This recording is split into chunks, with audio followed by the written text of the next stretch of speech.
Hello, friends. Welcome to our single parent support group. This is Kelly, and I am doing this very casual today. I'm outside. Sorry about my beautiful cold sore. I went away in July and I got COVID, and I went away last week and I got a cold sore. So next time I'm just like gonna buy a t-shirt because I don't want any more of this. So anyway, August is the Power of Self month, right? So we're gonna learn a lot about ourselves and all kinds of good stuff. We're going to learn today how to survive single parenting without self-sacrifice, right? So this is hard to do. So I'm going to give you a little bit background on my story. So when I was married, my ex was always doing whatever he wanted. I was like responsible and doing whatever. And one day I was getting upset because he was going out. And one day he turned around to me and he said, "You're not going to get any kind of reward by sacrificing yourself for other people. This is all on you." And at first I'm like, what a jerk thing to say. But there's some truth to it, right? Because we can give and give and give to everybody, and we're not getting anything back in return. And it's up to us to make sure that we're taking that time for ourselves. And so I do what any person does, and I call my mom. And I'm like, "Mom, I'm doing everything. I'm getting so stressed out. I feel like my whole life is revolving around, my daughter and other people and work." And she said, "That's what moms do. Basically just suck it up and move on."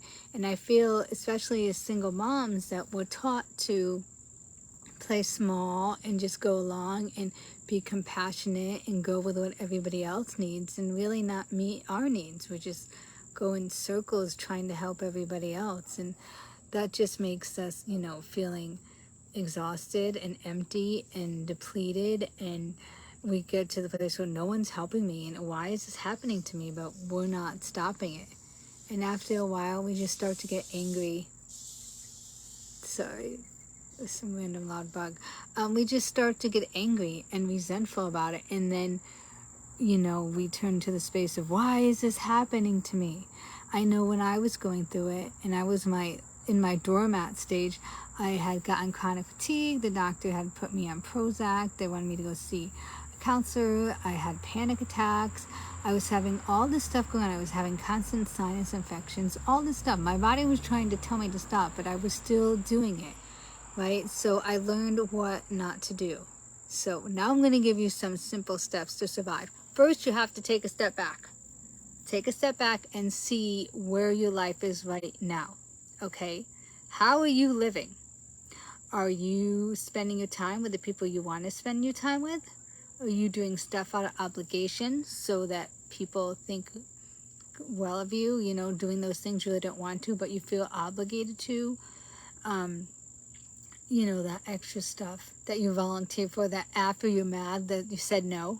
You said yes when you should have said no. And 2, energy. Where's your energy going?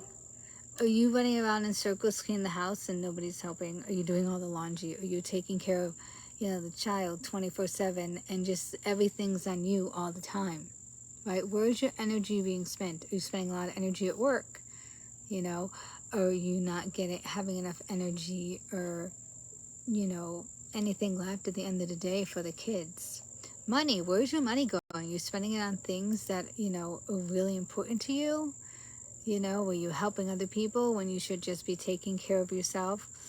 I guess the idea is, how many resources are you giving away from yourself that you're sacrificing that you could be bringing back into your life? I know I've been through it where I was working full time, and then my job entailed that I had to work after hours, nights, and weekends in case they needed something. So I'd get called all the time. And then I was, trying to be a good mom. I was a good mother, and I was just doing all this stuff. And I just felt exhausted, right? And that's why I was getting sick. And then I had to learn to take care of myself. So you have to commit to yourself. I'm going to take care of me, even if it's for 5 minutes a day. 5 minutes a day. Step back, take a longer shower, go sit in a quiet spot for 5 minutes. Just close your eyes, take a cat nap, do whatever you need to do. But you have to make that commitment. And when you're doing that, you're also showing to your child that, yeah, you know, I deserve some time too. I can't do everything, you know, because then I'm just going to be a mess. I'm not going to be a good parent, and I'm going to be exhausted, and I'm going to be cranky. I'm not going to be the person I want to be. So you have to put up boundaries, right? And even ask for help. If you have a friend or a neighbor, maybe you guys can switch off and say, okay, once a month or once a week, however, you know, good you can work this out with somebody, I am going to need 2 hours to myself. Go get yourself a coffee, you know, drive around town, window shop, do whatever speaks to you. You know, go to the gym, take a walk, however, you know, that works for you. But do something for you. And put up those boundaries, you know, with the kids. Put up the boundaries with the people around you, what you will and will not allow. So you don't become like this person that just giving, and not getting anything in return. And learn to say no. The power of no is so important. Right? Don't feel like you have to say yes. You know, there's a thing by Brene Brown, and she has a ring that she actually wears, and it has some like great saying on it. I think it's something like, take the uncomfortable action now so you avoid resentment later.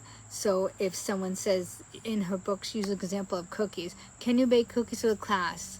You know, she'll be like, no, I can't bake cookies for the class. You know, just be honest and get it out the first time, then do something that you're going to be really mad at yourself for later.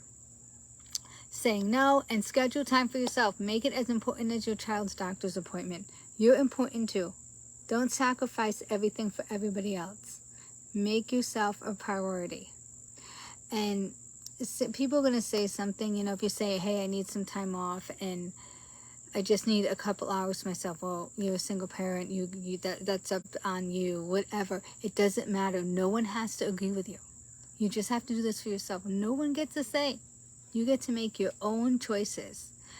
And I think it's really good if you make a pact with somebody so you stick to it. So you're all sticking to this group that I'm going to take care of myself and I'm going to put up boundaries and you're going to do the same.